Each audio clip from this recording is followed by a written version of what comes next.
Las fotos capturadas en el pasado pueden ser bastante extrañas e interesantes, desde las personas más prominentes de la historia hasta los inventos más increíbles. He aquí 20 fotos históricas raras que te dejarán sin palabras. Número 20. Ningún can se queda atrás. Probablemente se pregunte quién es la mujer de esta foto. Pues bien, fue una de las defensoras de los animales más conocidas de Europa. Nacida en Middlesbrough en 1895 como Kate Ward, pasó a ser conocida como Camberley Kate y llegó a sentir un inmenso amor por los animales. Todo empezó cuando salvó a un perro en 1943 y este fatídico encuentro selló el propósito de Kate. Kate dedicó su vida a empujar un carrito de 2 ruedas hecho a mano por las calles del Reino Unido y cada día que pasaba despierta lo dedicaba a rescatar perros callejeros. A su muerte, en 1979, había acogido y cuidado al menos a 600 perros, pero también a varios felinos. Naturalmente, no tardó en convertirse en una imagen familiar y querida en Camberley, Inglaterra. A pesar de la enorme cantidad de perros que cuidaba, Kate nunca olvidaba todas y cada una de las historias de los animales. No solo les daba comida y cobijo, sino que también defendía las leyes sobre la correa y los derechos de los perros. Su fama se extendió por todas partes, captando la atención de la prensa nacional, de la televisión e incluso del otro lado del Atlántico. Muchos querían ayudar a los perros callejeros a través de Kate. Alimentos, mantas y diversión no tardaron en llegar en apoyo de su causa. No tardó en ampliar su alcance y ayudar a más perros necesitados. Continuó su servicio hasta que murió en 1979. Vivió una larga vida hasta los 84 años y hasta sus últimos momentos estuvo rodeada de los perros cuyas vidas había transformado. Su legado no terminó con su último aliento, ya que inspiró a muchas personas a ayudar a los animales necesitados durante toda su vida. Número 19. Ermitaños de jardín. Antes de que los enanos de jardín y otras decoraciones de jardín se consideraran de moda, la gente de principios del siglo XVIII utilizaba otra cosa para decorar sus céspedes. Pero en la foto hay una persona. Pues sí, eso es exactamente lo que usaba la gente en el siglo XVIII, o al menos los que tenían suficiente dinero, lo usaban predominantemente en Inglaterra. Los ermitaños de jardín eran personas que vivían en ermitas, cuevas o rocallas construidas especialmente para ellos en las fincas de los terratenientes ricos, no solo como reclusos, sino como ornamentos de jardín vivos que encarnaban ideales de soledad y sencillez en medio de la naturaleza. Su función era permanecer en el jardín de forma permanente, donde se les cuidaba, alimentaba y a veces se les consultaba para pedir consejo o para entretener a los invitados. Seguramente te preguntarás dónde se originó esta práctica. Pues bien, todo comenzó a principios del siglo XV. Fue cuando personajes como Francisco de Paula vivían como ermitaños en la finca de su padre, y más tarde se convirtieron en confidentes del rey Carlos VIII de Francia. La tendencia cobró impulso en Inglaterra durante el periodo georgiano, fusionando los ideales ilustrados con el tradicional estilo de vida hermético. Estos ermitaños eran vistos como representaciones de las aspiraciones a una vida rural sencilla. Sé que suena raro, pero así era la gente entonces. En 1727, William Stukeley fundó en Inglaterra el primer eremitorio de jardín conocido. Esto marcó el comienzo de la tendencia de las ermitas de jardín. Bastante interesante, ¿no crees? Número 18. Camas para 1 por 4 peniques. Hoy en día los alquileres y Airbnbs pueden costar fácilmente alrededor de $150 por noche. Eso es lo mínimo. Pero los más lujosos pueden costar cientos de dólares. Pero, ¿sabías que en el pasado la gente podía encontrar un lugar donde dormir por solo 4 céntimos? Lo está viendo ahora mismo. Estas coffins, es decir, camas, eran el estándar para la gente con menos ingresos en el Londres del siglo XIX. En plena revolución industrial, Londres se convirtió en un crisol de culturas.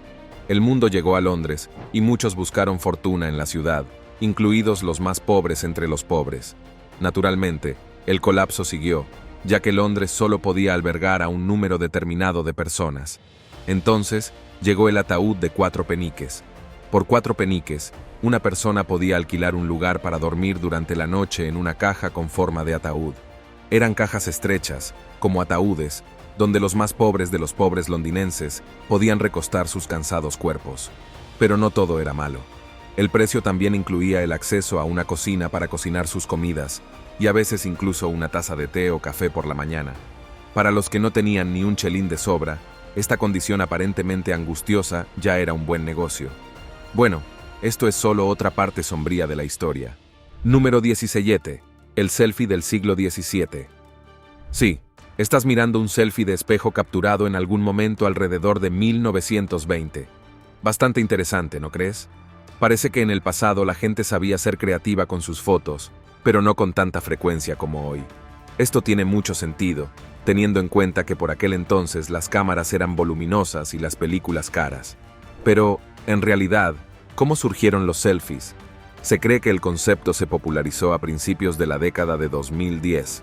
Palabra clave: popular. Se cree que el primer selfie se tomó en 1839, cuando Robert Cornelius, pionero de la fotografía, se hizo una foto en la parte trasera de la tienda de su familia en Filadelfia. Cornelius tuvo que permanecer sentado durante minutos, no milisegundos, para capturar su retrato. Durante décadas, los autorretratos fueron el reino de los artistas con pintura y lienzo, o de los fotógrafos con voluminosos equipos y los conocimientos necesarios para utilizarlos. Avance rápido hasta los 2000 y la llegada de las cámaras digitales y los teléfonos móviles equipados con cámaras frontales. De los autorretratos en cadena a los selfies de hoy en día, capturar una foto de uno mismo no era solo para los técnicamente hábiles o con inclinaciones artísticas.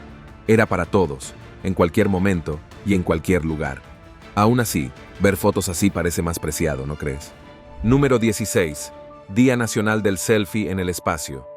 Hablando de selfies, ¿sabías que Buzz Aldrin se hizo un selfie de todo el planeta en 1966? Sí, has oído bien. En noviembre de 1966, Buzz Aldrin, de la misión Gemini 12, se hizo una foto en el espacio. Este programa consistía en probar técnicas de viaje espacial que allanarían el camino para la misión Apolo a la Luna. Aldrin, junto a su comandante Jim Lovell, está orbitando la Tierra y en medio de la realización de experimentos pioneros en caminatas espaciales, Aldrin decide hacer una foto. ¿Cómo? Pues utilizó una cámara Hasselblad con un cargador de película de 70 milímetros. Este artilugio es una cámara de alta calidad, especialmente modificada para soportar las duras condiciones del espacio, y es muy voluminosa, sobre todo con los guantes espaciales puestos. Así que este bien podría ser uno de los selfies más difíciles de la historia. Número 15. Segundos antes de la felicidad. A lo largo de la historia, la compañía humana y animal siempre ha sido evidente. Tomemos por ejemplo esta enternecedora foto titulada Segundos antes de un niño a punto de conocer a su nuevo mejor amigo. Adorable. Si este momento te conmueve tanto como a mí, mantengamos la conversación. Comparte tus propias historias de sorpresa y alegría en los comentarios de abajo. Número 14. La edad de oro del transporte aéreo. Si viaja con frecuencia, lo más probable es que haya tenido una mala experiencia en el avión, a no ser que vuele en clase preferente o primera clase. Yo no he tenido necesariamente malos momentos, sino experiencias ligeramente incómodas o exasperantes. La persona delante de mí inclinando su asiento hacia abajo, haciendo que mi cara esté a 1 pulgada de la pantalla. Comida increíble que reservé antes del vuelo. Y aunque probablemente se podrían haber evitado si hubiera gastado más dinero en asientos de primera clase, seamos realistas. ¿Quién tiene dinero para eso en esta economía? Pero ¿sabía usted que en la década de 1950, considerada la edad de oro del transporte aéreo, los vuelos eran más una experiencia que un simple medio para llegar del punto A al punto B? Por aquel entonces, la gente vestía de punta en blanco con trajes y vestidos. Las cabinas de los aviones eran espaciosas y estaban adornadas con un interior glamuroso. Era una época en la que el espacio para las piernas era más que generoso, y la idea de tener que pagar más por un asiento de ventanilla o de pasillo habría parecido absurda. Las auxiliares de vuelo, entonces llamadas azafatas, atendían todas las necesidades de los pasajeros con una sonrisa. En lugar de refrescos y otros aperitivos, se servían comidas gourmet en vajilla fina, incluso en clase turista. Sin embargo, viajar en avión era mucho más caro entonces, y era una experiencia que solo unos pocos podían permitirse, ya que los billetes costaban hasta 5 veces más que hoy ajustados a la inflación. Lo sé, increíble, ¿verdad? Por no hablar de los aviones de entonces. Digamos que nuestros aviones de hoy no solo son más rápidos, sino inmensamente más seguros. La introducción de los motores a reacción a finales de los años 50 revolucionó el transporte aéreo, reduciendo a la mitad el tiempo de vuelo y haciendo el mundo mucho más pequeño. El Boeing 707 y el Douglas DC-8, los primeros reactores comerciales, prometían velocidad, comodidad y eficiencia, inaugurando una nueva era de la aviación. El viaje transatlántico no dura hoy 3 días y medio, así que supongo que todo tiene su lado bueno y su lado malo. Número 13. Las mentes más brillantes del planeta. Echa un vistazo a esta foto. ¿A cuántas personas puedes reconocer? Si te lo estás preguntando, se trata de una foto real sin editar capturada en 1927. Albert Einstein, Marie Curie, Niels Bohr, Werner Heisenberg y otros estimados científicos e inventores que catapultaron el campo científico se reunieron en las conferencias de Solvay, donde se tomó esta foto. Estas conferencias estaban pensadas para que los científicos debatieran y presentaran sus proyectos o ideas. La quinta conferencia es, con diferencia, la más emblemática. Esta conferencia fue especialmente significativa porque se centró en la recién formulada teoría cuántica. Las discusiones fueron intensas y figuras de la talla de Einstein y Bohr debatieron sobre la naturaleza misma de la realidad. Einstein, famoso escéptico de la mecánica cuántica, de naturaleza probabilística, hizo su icónico: Dios no juega a los dados con el universo. Bohr, por su parte, defendió las extrañas y contraintuitivas predicciones de la mecánica cuántica. Ahora sobre esa foto. La foto de la conferencia de Solvay de 1927 es poco menos que legendaria. En ella aparecen 29 de las mentes más brillantes del planeta, entre ellas 17 premios Nobel. Marie Curie, la única mujer de la foto, destaca no solo por su sexo, sino también por sus revolucionarios trabajos sobre la radiactividad, que le valieron 2 premios Nobel. Número 12. Un viaje a la playa en la época victoriana. Lo que está viendo ahora mismo son máquinas de baño, sí, ha oído bien. Estas máquinas estaban pensadas para lavarse en la playa en los siglos XVIII y XIX. Mezclarse hombres y mujeres en bañador en la playa, ¿se consideraba tabú la solución? Estas cabañas de madera sobre ruedas son del tamaño de un cobertizo de jardín. Esta cabaña era esencialmente un vestuario sobre ruedas, diseñado para ser rodado en el mar. La idea era que Jude entrar en la máquina en la playa cambiar en su traje de baño, que a menudo era más tela que la mayoría de los armarios de hoy en día, y luego ser rodado en el agua afortunadamente. Hoy en día no hay necesidad de estos voluminosos e innecesarios caza. Número 11. Hachiko. Esta foto no muestra un perro, muestra un amigo eterno y un miembro de la familia. El perro en esta foto es Hachik. Si usted ya sabe quién es usted, sabe el taladro.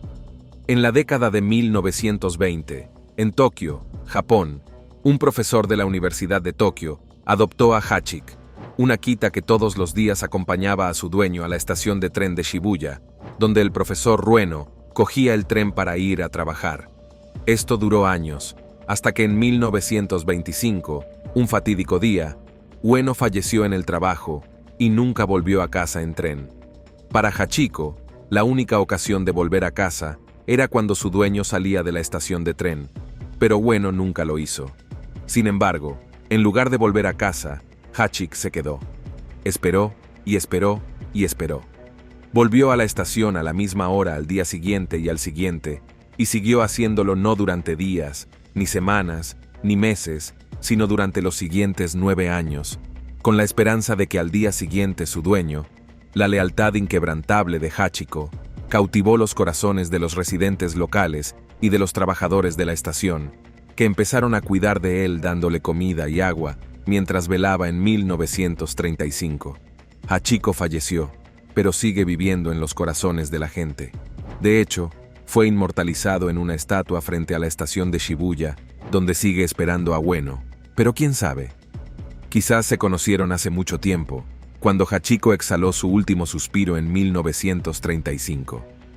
Quizás ahora los dos ya están en el más allá para no volver a separarse. Número 10. Las manos enlazadas. Esta podría parecer una foto normal de una estatua, pero no lo es. Se trata de la estatua de las manos enlazadas. Esta estatua, más exactamente descrita como 2 lápidas, muestra la división religiosa entre el coronel JCPH de Eftersen y la noble Van Gorkum. Verás, en el siglo XIX, los holandeses vivían con la pilarización, lo que significa que los establecimientos públicos separaban a los individuos por afiliación religiosa y política. Por desgracia, esta pareja tenía religiones diferentes. El coronel Eiderson era protestante, mientras que Van Gorkum era católica. Naturalmente, su matrimonio fue un escándalo en la época, sobre todo en los Países Bajos del siglo XIX. Primero murió el marido protestante y luego Van Gorkum. A pesar de sus diferencias, querían ser enterrados el uno junto al otro, pero fue imposible debido a la pilarización. Y del mismo modo que saltaron obstáculos para casarse, encontraron un resquicio para estar juntos también. Número 9. Fotografía post-mortem. ¿Sabías que una de estas personas está muerta?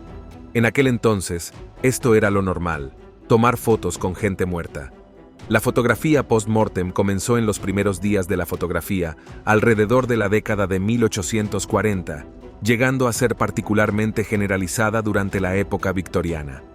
En una época en la que las fotografías eran un lujo, una fotografía post-mortem servía a menudo como único recuerdo visual del difunto. Esta práctica puede parecernos morbosa o inquietante hoy en día, pero en aquella época se miraba con otros ojos. La muerte estaba mucho más presente en la vida cotidiana, y estas fotografías eran una forma de afrontar la pérdida. Los difuntos solían posar como si estuvieran durmiendo o, en algunos casos, incluso de pie, con la ayuda de accesorios o familiares, creando una imagen casi real. Las familias vestían a sus seres queridos con sus mejores galas, y a veces incluían los juguetes favoritos de los niños u objetos personales que tuvieran algún significado. A medida que pasaba el tiempo y la fotografía se hacía más accesible, la práctica de la fotografía post-mortem fue desapareciendo. Los cambios de actitud ante la muerte y el luto, junto con los avances de la ciencia médica que redujeron las tasas de mortalidad, hicieron que esta práctica disminuyera a lo largo del siglo XX. Número 8. El disco duro de IBM. Si le dijeras a la gente en el siglo XIX que podías acceder a miles de fotos y documentos de varias páginas utilizando un pequeño cuadrado que pesa 2 gramos, probablemente no te creerían. Esta cosa puede parecer un altavoz o un ordenador de verdad, pero no es más que un disco duro. Sí, has oído bien, es solo el disco duro. En 1956, IBM presentó el Remazing IBM 305, que significa Método de Acceso Aleatorio de Contabilidad y Control. Esta enorme caja fue la primera unidad de disco duro del mundo disponible comercialmente. Este disco duro estaba alojado en un armario tan grande como 2 frigoríficos, con un peso de más de 1 tonelada. Sí, has oído bien, 1 tonelada. Era tan grande que hubo que moverlo con carretillas elevadoras e instalarlo con grúas. Ahora usted podría estar preguntando a ese tamaño, debe tener 1 tonelada de almacenamiento, ¿verdad? Sí, esa es la cosa. Esta colosal máquina tenía una capacidad de almacenamiento de 5 megabytes. Así es, 5 megabytes.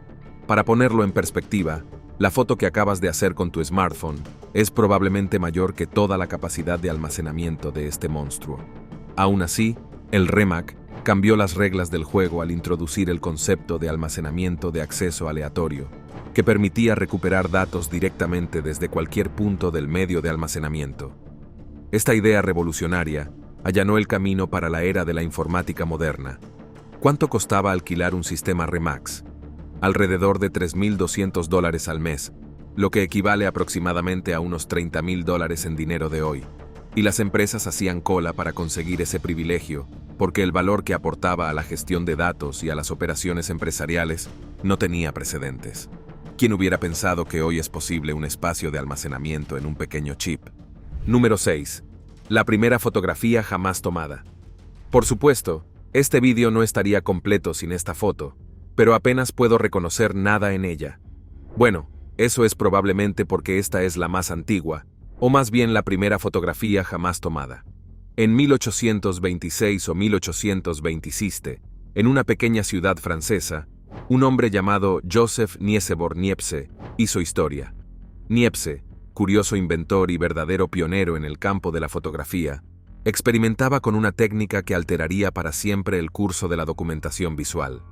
El invento de Niepce, la heliografía, Era un proceso que consistía en recubrir una placa de estaño con una sustancia sensible a la luz llamada betún de Judea, que se endurece al exponerse a la luz.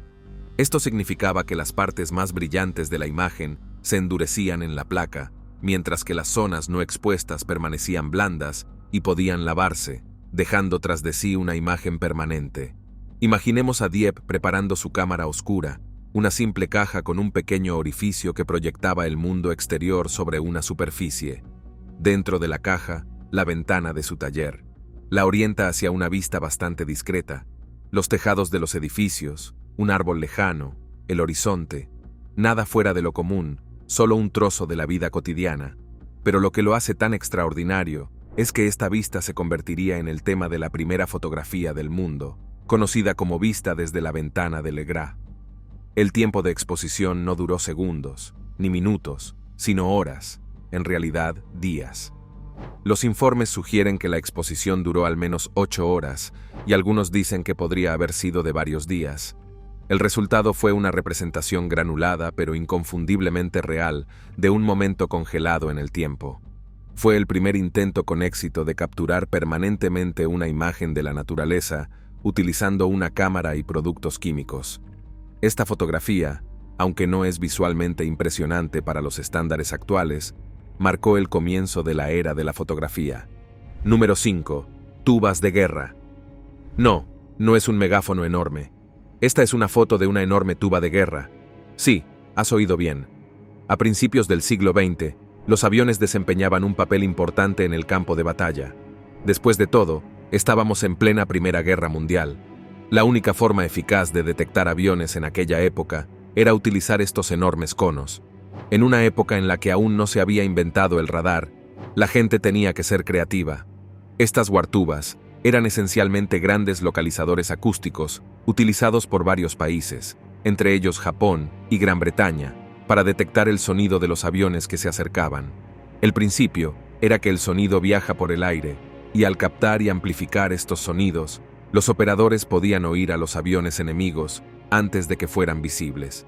Por aquel entonces, era bastante habitual ver a un grupo de soldados manejando estos enormes instrumentos con forma de bocina, apuntando hacia el cielo en busca del débil zumbido del motor de un avión enemigo. Algunas versiones eran tan grandes que había que montarlas en vehículos, mientras que otras podían manejarse a mano. Los operadores utilizaban auriculares acoplados a la tuba para escuchar atentamente cualquier indicio de llegada de aviones, lo que daba a las fuerzas militares la oportunidad de preparar las defensas antiaéreas. Pero, ¿hasta qué punto eran eficaces estas tubas de guerra? En su época formaban parte de la tecnología punta para la defensa antiaérea. En condiciones ideales, estos localizadores acústicos podían efectivamente captar el sonido de un avión a varios kilómetros de distancia. Sin embargo, su eficacia se veía limitada por varios factores, como el ruido de fondo, las condiciones meteorológicas y la creciente velocidad y altitud a la que podían volar los aviones. Como puede imaginarse, la introducción de la tecnología de radar a finales de los años 30 y principios de los 40 dejó rápidamente obsoletas a las guartubas. El radar podía detectar aviones de forma mucho más fiable a mayores distancias y en casi cualquier condición, convirtiendo a los localizadores acústicos en piezas prácticamente de museo a finales de la Segunda Guerra Mundial. Número 4. Mujer samurái. Samurái. Es una palabra que encontramos a menudo no solo en el anime, sino también en películas y series de medios occidentales y asiáticos. Pero, ¿qué son en realidad? Bueno, estás viendo uno ahora mismo. Originalmente los samuráis eran una clase militar prominente en Japón durante el siglo XII, en medio de la agitación del periodo feudal del país. No solo eran hábiles luchando y blandiendo espadas, o mejor aún, katanas, sino que valoraban virtudes como la lealtad, el honor y la autodisciplina. Los samuráis servían a los daimios, los poderosos terratenientes, prometiendo su lealtad a cambio de tierras o posición. Ahora bien, la mayoría de la gente, si se le pide que imagine a un samurái, evocaría a un varón japonés blandiendo una katana en sus manos. Sin embargo, también había mujeres samurái, más conocidas como Onna Bugeisha. Estas mujeres fueron entrenadas en el arte de la guerra, a menudo para proteger sus hogares y familias sin sus maridos guerreros. Empuñaban una gran variedad de armas, desde la naginata, una larga pértiga con una hoja curva, que se consideraba el arma preferida de muchas de estas mujeres, hasta el kaikin, una pequeña daga utilizada para el combate cuerpo a cuerpo. A pesar de sus proezas y contribuciones a sus clanes, las historias de las samuráis solían quedar eclipsadas por las de sus homólogos masculinos.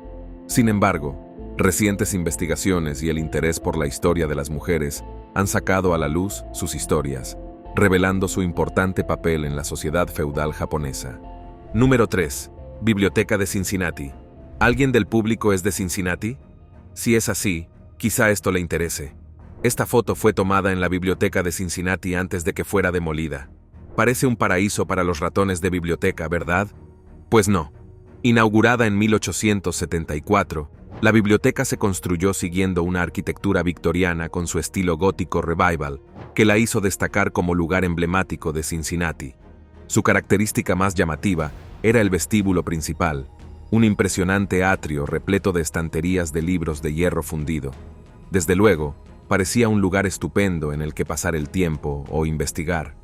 Por desgracia, en la década de 1950, la biblioteca se consideró anticuada e insegura.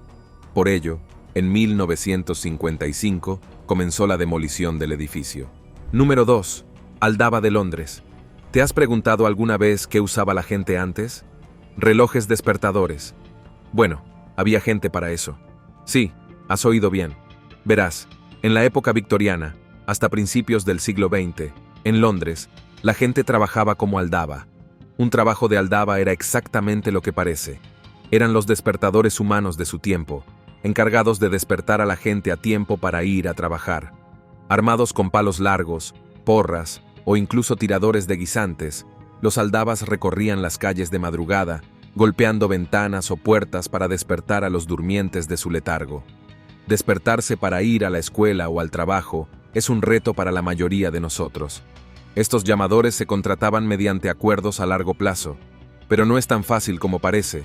Si sabes lo difícil que es resistirse a ese botón de repetición, entenderás el reto al que se enfrentaban estos aldabas. El auge de los despertadores asequibles y los cambios en los ritmos de trabajo acabaron por dejar obsoleta la profesión de aldaba. Este es solo un ejemplo de un trabajo sustituido por las máquinas modernas. Número 1. Bases de datos de huellas dactilares del FBI. Esta es una de las razones por las que los ordenadores son tan útiles. ¿Necesita una receta fácil de consultar? Crea un documento en el que puedas buscar un plato o una palabra clave en un segundo. Necesitas organizar tus fotos, haz una copia digital y titúlalas correctamente. Así podrá encontrar cada imagen en menos de 5 clics. Necesita consultar el expediente de un cliente o de un paciente. Muy fácil. Basta con buscar su nombre en el ordenador. ¿Qué hacía la gente antes de la era digital? Pues mira lo que hacían. Se trata de la división de archivos de huellas dactilares del FBI. Creada a principios del siglo XX, se convirtió en la mayor colección de huellas dactilares del mundo. Cuando los ordenadores empezaron a dejar su impronta en la década de 1970, esta división contaba con millones de registros de huellas dactilares, por lo que fue necesario establecer un sistema para acceder a ellos. El proceso fue bastante arduo y minucioso. Las huellas dactilares se clasificaban, ordenaban y almacenaban en enormes archivadores que ocupaban plantas enteras del edificio del FBI. Cada ficha dactiloscópica se indexaba meticulosamente por diversas características utilizando un sistema conocido como Sistema de Clasificación Henry. Este sistema, desarrollado a finales del siglo XIX, permitía clasificar las huellas dactilares en amplios grupos basados en patrones como bucles, verticilos y arcos. Sí, es tan complicado como parece. Cuando llegaba una nueva huella dactilar, los trabajadores buscaban manualmente en las secciones pertinentes del sistema de archivo para encontrar una coincidencia. Esto requería un conocimiento increíblemente detallado del sistema de clasificación y un buen ojo para los patrones. Los trabajadores, muchos de los cuales eran mujeres, adquirieron una habilidad excepcional para escudriñar rápidamente entre miles de tarjetas hasta encontrar la que necesitaban. Era un proceso laborioso y lento, pero estos trabajadores eran extraordinariamente eficientes a la hora de gestionar miles de solicitudes diarias de coincidencias. Sin embargo, cuando se introdujeron los ordenadores, estos trabajadores fueron sustituidos. Hoy en día, el sistema automatizado integrado de identificación de huellas dactilares y su sucesor, el sistema de identificación de nueva generación, pueden buscar millones de registros en una fracción del tiempo que antes se tardaba. Gracias por vernos. Hasta la próxima.